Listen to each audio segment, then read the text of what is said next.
ہمارا المیہ یہ ہے کہ ہمیں نہ تو اپنے دین اسلام کی بنیادی چیزیں معلوم ہوتی ہیں، حالانکہ ہم مسلمان ہیں، نہ مسلک اہل سنت کے بارے میں، نہ ضروریات اہل سنت کے بارے میں ہمیں کچھ معلوم ہوتا۔ اگر ایک کافر ہمارے ایک نوجوان سے کہے کہ ذرا یہ بتاؤ کہ تمہارا اللہ کون ہے، ذرا انٹروڈکشن تو پیش کرو، تعارف پیش کرو، تو ہمارا نوجوان سوچ میں پڑ جائے گا کہ میں اللہ کا تعارف کیسے پیش کروں، اللہ کی تعریف کن الفاظ میں کروں۔ کرے گا تو ٹوٹی بڑی اللہ تعالیٰ وہ جو خالق ہے، مالک ہے، بس کیا خالق ہے مالک ہے صرف اتنی اللہ کی تعریف ہے؟ تعریف کا مطلب یہ ہوتا ہے کہ ایسا تعارف پیش کرنا جو شخصیت کو، ذات کو مکمل طور پہ واضح کر دے۔ تو اللہ تعالیٰ کی ایک باقاعدہ تعریف ہے جو علماء نے لکھی ہے، اس تعریف کو اگر آپ بیان کریں تو پھر کسی اور چیز کی ضرورت نہیں رہتی، تمام چیزوں کا احاطہ ہو جاتا ہے۔ ایسے اگر کوئی کافر ہم سے پوچھے بھئی اسلام کیا ہے، آپ اسلام کی تعریف کریں، ہمارا مسلمان اپنے اسلام کی صحیح تعریف نہیں کر سکتا۔ اگر یہ غیر مسلم ہمارے بچے سے کہے کہ جی میں مسلمان ہونا چاہتا ہوں، مجھے مسلمان کر دیں،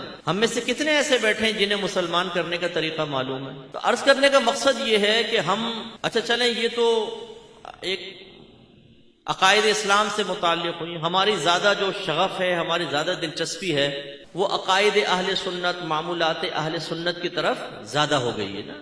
صلاۃ والسلام یا رسول اللہ کہنا، 11ویں 12ویں اور نیاز وغیرہ، تیجا 40واں، لیکن ان کے بارے میں بھی ہمارا مشاہدہ یہ ہے کہ ہماری معلومات تقریباً صفر ہوتی، کیونکہ ہم سیکھنا نہیں چاہتے، ہم سمجھنا نہیں چاہتے، ہم ان چیزوں کے دلائل اپنے ذہن میں محفوظ رکھنے کی مشقت نہیں اٹھانا چاہتے۔ ہمیں یہ احساس ذمہ داری نہیں ہے کہ ایک والد کی ذمہ داری ہوتی ہے کہ اگر وہ اپنی اولاد کو کسی چیز کی تعلیم دے رہا ہے تو اس تعلیم کی تفصیل دینا بھی باپ کی ذمہ داری ہے۔ اگر آپ کے گھر والے کہتے ہیں بیٹا ہم نیاز کرتے ہیں، نیاز کرنی چاہیے، تو آپ اگر پوچھیں نیاز کیوں کرتے ہیں، تھوڑا سا کھانا سامنے کیوں رکھتے ہیں، سارا کھانا کیوں نہیں رکھ لیتے؟ وہ بیٹا برکت کے لیے، تو وہ سارے کو رکھیں تاکہ سب میں برکت ہو۔ نہیں بیٹا وہ پڑھتے ہم تھوڑے پر ہیں، برکت سب میں ہو جاتی ہے، تو پھر تھوڑے پہ پڑھنے کی ضرورت کیا ہے، ویسے ہی پڑھ لیں، برکت تو ویسے سب میں ہو جائے گی۔ اگر یہ بابرکت ہے تو اس کو ملاتے کیوں نہیں باقی دیگ میں؟ جیسی فاتحہ ختم ہوتی ہے ایک پانی اٹھا لیتا ہے، ایک چاول کی پلیٹ لے جاتا ہے، سالن کی پلیٹ دوسرا لے جاتا ہے، دیگ میں تو نہیں ملاتے، اس میں ویسی برکت ہو جاتی ہے،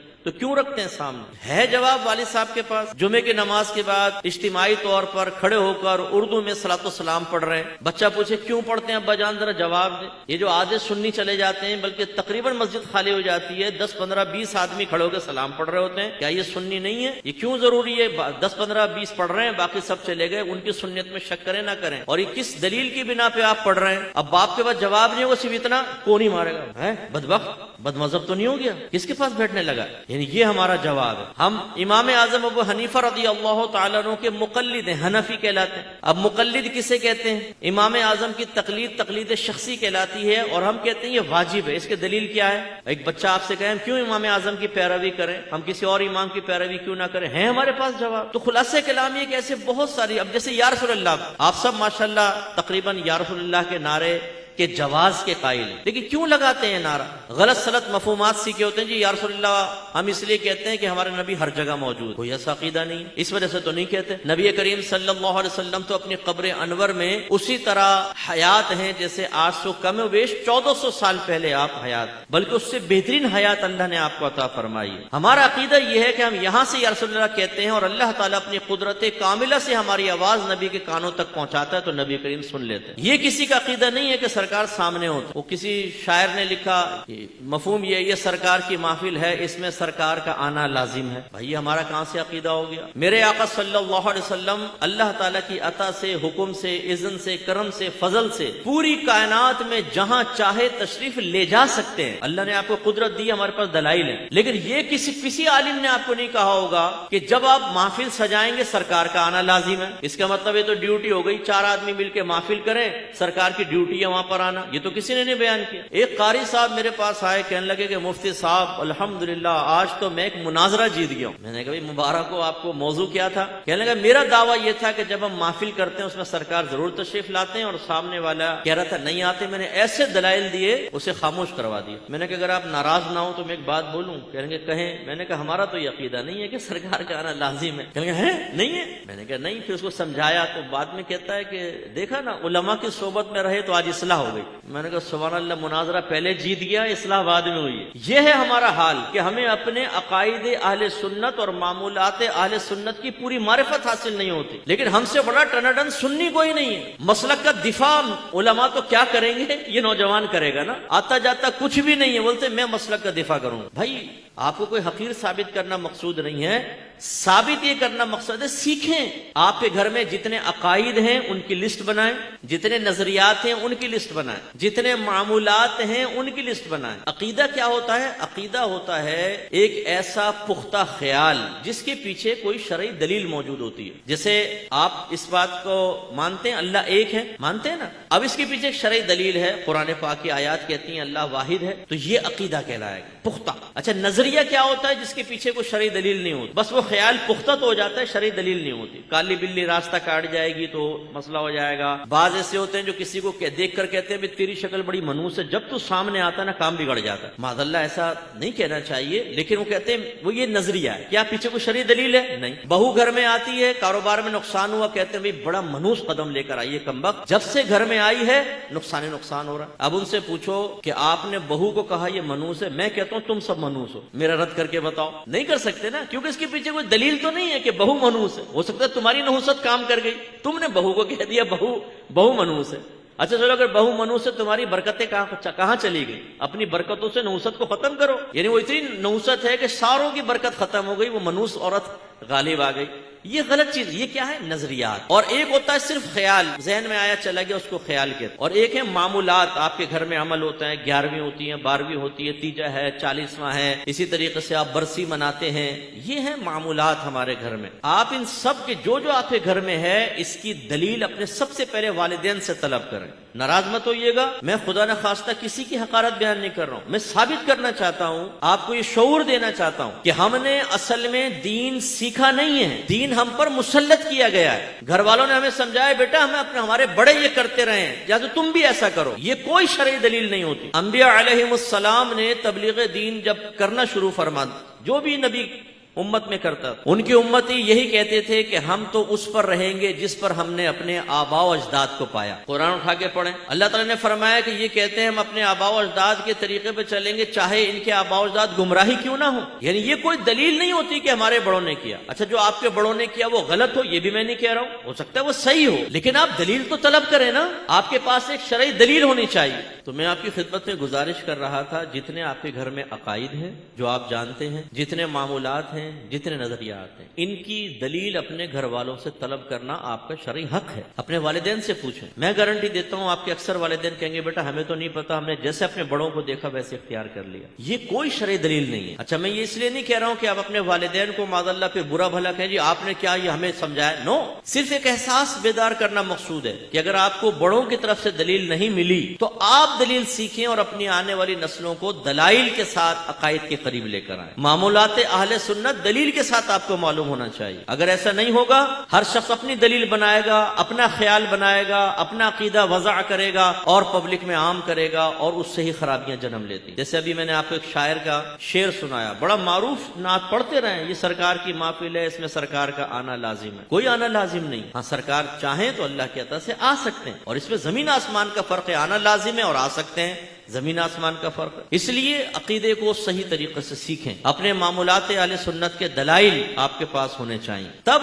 ایسا ہوگا کہ آپ اگر یوٹیوب پہ بیٹھتے ہیں یا فیس بک پر بیٹھتے ہیں, کوئی آپ پر اعتراض کرتا ہے تو آپ اس کا معقول جواب دے سکتے ہیں. اب ہوتا یہ ہے کہ چونکہ ہمارے ذہن دلائل سے خالی ہوتے ہیں, سامنے والا اگر قرآن یا حدیث کی غلط دلیل بھی پیش کرتا ہے تو ہمیں اتنی تو تمیز ہوتی نہیں کہ ہم دیکھیں کہ یہ دلیل مضبوط ہے یا کمزور ہے. ہم کہتے ہیں قرآن بیان کر رہا ہے, حدیث بیان کر رہا ہے, اور ہمارے پاس نہ قرآن نہ حدیث. کیونکہ آپ اپنے والدین سے پوچھیں گے, نہ انہیں قرآن یاد ہوگا نہ حدیث یاد ہوگا. انہیں اتنا یاد ہے کہ بیٹا میں اپنی دادی کو دیکھا تھا وہ نیاز کرتی تھی, پھر امی کو دیکھا تھا نیاز کرتی تھی, ہم بھی کرتے ہیں. تو پھر نوجوان کے ذہن میں کیا آتا ہے, اس کا مطلب ہے ہمارے پاس کوئی دلائل نہیں, ہم نے ویسے اختیار کیا ہے. چھوڑ دو. ہم نے اپنی آنکھوں کے سامنے کتنے لوگوں کو اسی طریقے سے اہل سنت سے خارج ہو کر دیگر مسالک میں داخل ہوتے دیکھا. یہ غلط چیز ہے. آپ کا یہ لازم فرض ہے کہ آپ عقائد اسلام سیکھیں, عقائد اہل سنت کی معرفت حاصل کریں, وہ آپ کے ذہن میں ہونے چاہیے, اور پھر آپ ان کو بیان پر قدرت حاصل کریں. صرف میں آپ سے 2 کویسچن کر کے اپنے بیان کو آگے لے کے چلوں گا. مجھے بتائیں, ایک ڈاکٹر یہاں سے MBBS کمپلیٹ کرنے کے بعد باہر کے ملک میں جائے, 4 سال مزید کورسز وغیرہ کرے, وہاں سے بھی سرٹیفکیٹ لے کر آئے, پھر ایک ہاسپٹل میں جاب کے لیے جائے, تو ہاسپٹل والے اس سے کویسچن کریں کہ بتائیے آپ نے کہاں کہاں سے پڑھا؟ جی یہاں سے پڑھا. اچھا اب علاج کیسے کریں گے؟ فلاں کا فلے گا. وہ جواب میں کہے کہ بھئی پڑھا تو سب تھا لیکن اب میرے ذہن میں کچھ بھی نہیں, لیکن آپ مجھے جاب دے دیں. بتائیے ہاسپٹل والے اس کو جاب دیں گے؟ صرف ڈگری بیس پر جاب دیں گے؟ آپ بتائیے. نہیں, جب تک ذہن میں نہیں ہوگا نہیں ہوگا. اور اگر وہی ڈاکٹر آپ سے کہے بھی اپنے والد کا آپریشن کرانا ہے, ٹیبل پہ لٹا دو, میں کرتا ہوں آپریشن, ویسے میرے ذہن میں کچھ رہا نہیں ہے لیکن میں اپنے والد کا آپریشن کر دوں گا, آپ لٹائیں گے اپنے والد کو؟ بولے نہیں. اس کا مطلب ہے وہ ڈاکٹر باقاعدہ اس نے ڈگریز حاصل کی ہیں, وہ باہر سے پڑھ کر آیا ہے, وہ سرٹیفکیٹس دکھا رہا ہے, لیکن جب ذہن میں کچھ نہیں تو آپ کہتے ہیں کہ تمہارے پاس کچھ بھی نہیں. ذہن میں ہوگا تو کچھ ہے, ورنہ تو خلاصہ کلام یہ ہے کہ اگر ذہن میں کچھ نہ ہو تو یاد رکھیں کچھ بھی نہیں ہے. بس آپ کی اگر ایک فیکٹری ہو, آپ اس میں ایک اکاؤنٹنٹ رکھنا چاہیں تو بھئی آڈٹ وغیرہ کرے گا. ایک شخص آئے, وہ کہے کہ جی میں اکاؤنٹنٹ ہوں, آپ کہیں اچھا آڈٹ کر کے بتاؤ کیسے کرو گے, اور وہ کہے کہ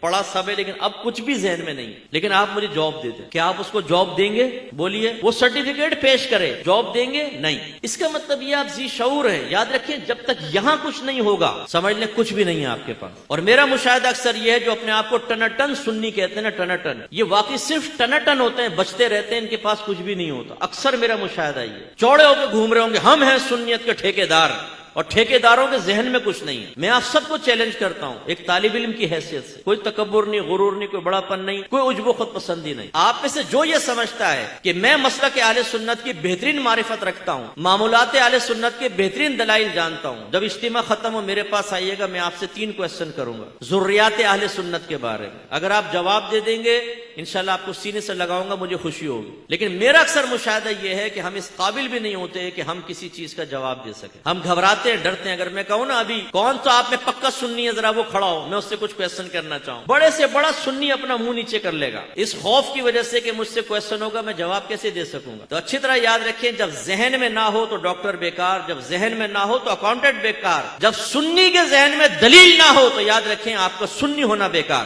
کامیاب اور مضبوط سنی وہ ہے کہ جب اس کے سامنے آپ کے مسلک, آپ کے مذہب, آپ کے معمولات پر کوئی اعتراض ہو تو فوراً سے پیشتر دلائل کے ساتھ جواب دیں, تو پھر آپ سنی کہلوانے کے قابل ہیں. ورنہ آپ صرف نام کے سنی ہیں, کام کے سنی نہیں. جس کو میں اکثر ناراض مت ہوئیے کہتا ہوں, ایک ہوتا ہے اہل سنت سے سنی اور ایک ہوتا ہے لفظ سن سے سنی. ہم سن سے سنی ہیں, بالکل سن پڑے ہوئے ہیں, ہم اہل سنت والے سنی نہیں. وہ کیوں؟ اس لیے کہ سنی اسے کہتے ہیں جو اہل سنت کے عقائد مانتا ہو, ان عقائد کا حامل ہو. شیعہ کسے کہتے ہیں؟ جو اہل تشیع کے عقائد رکھتا ہو. دیوبند کون ہے؟ جو اہل دیوبند کے عقائد رکھتا ہو. وہابی کون ہے؟ جو محمد بن عبد الوہاب نجدی کے عقائد رکھتا ہو. اور عقیدے کا تعلق یہاں سے ہوتا ہے, باہر سے نہیں ہوتا. اس کا مطلب ہے کہ سنی وہ ہے جو اہل سنت کے عقائد رکھتا ہو. اور عقائد آپ کو مجھے پتہ ہی نہیں, 2 سوال کر لیں جواب نہیں, تو بھائی سنی کیسے ہوئے پھر آپ؟ اس لیے حقیقی کامل سنی بنے, خدا را سیکھنے کی طرف آئیں. اور سیکھنے کا پروسیس 4 اسٹیپس میں کمپلیٹ ہوتا ہے. نمبر 1, آپ غور سے چیز کو سنیں یا غور سے پڑھیں. نمبر 2, اس کو سمجھیں. یہ نہیں کہ سطحی طور پہ سنا, عالم نے دلیل بیان کی, آپ نے کہا بس ٹھیک ہے جی بیان ہو رہی ہے, سمجھا نہیں. سمجھیں.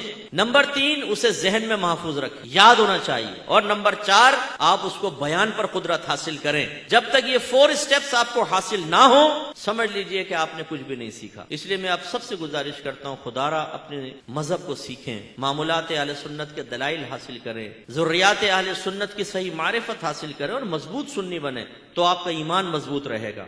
ورنہ ایک دلیل آپ کو ہلا دے گی, ایک دلیل. میں نے دیکھا ہے کہ جو 30 سال سے اہل سنت سے وابستہ ہیں, بیوی کو 3 طلاقیں دی تو وہ بھائی کیا مسئلہ ہے, بھائی آپ پر حرام ہو گئی. پھر وہ کسی اور مکتبہ فکر کے پاس پہنچتے ہیں, وہ کہتے ہیں جی 3 طلاقیں ایک وقت میں دی, ایک واقع ہوگی. وہ کہتا ہے جی سنی کو چھوڑو, وہاں سے فتویٰ لے کر اور بیوی کو ساتھ رکھنا شروع کر دو. اتنا عقیدہ کمزور ہے, پلپلا سا ہے کہ جب اپنے مطلب کی بات آئی تو اہل سنت کو چھوڑ کر وہاں چلے گئے. ایک شخص کو جب یہ کہا گیا, ان کے خاندان والوں نے کہا کہ بھائی ہم اہل سنت سنت سے تعلق رکھتے ہیں، ہم حنفی ہیں، ہم 3 طلاقوں کو 3 مانتے ہیں. اس نے کہا آج سے میں اپنا مسلک کی تبدیل کرتا ہوں، میں دوسرے مسلک میں داخل ہو گیا، 3 طلاقیں 1 ہو گئی ہیں، میری بیوی کو ساتھ بھیج دو. یہ حالت ہے ہم لوگوں کی. تو ہمارے نوجوانوں کا ایمان، ہمارے نوجوانوں کا اعتقاد بالکل ڈاواں ڈول ہے. کب تک آپ اپنے ساتھ مشغول رکھ کر انہیں یہ سمجھاتے رہیں گے کہ جو ہم کر رہے ہیں بس صحیح ہے، یہ مان لو؟ کب تک بغیر دلائل کے مطمئن کرتے رہیں گے؟ دلیل بہت ضروری ہے.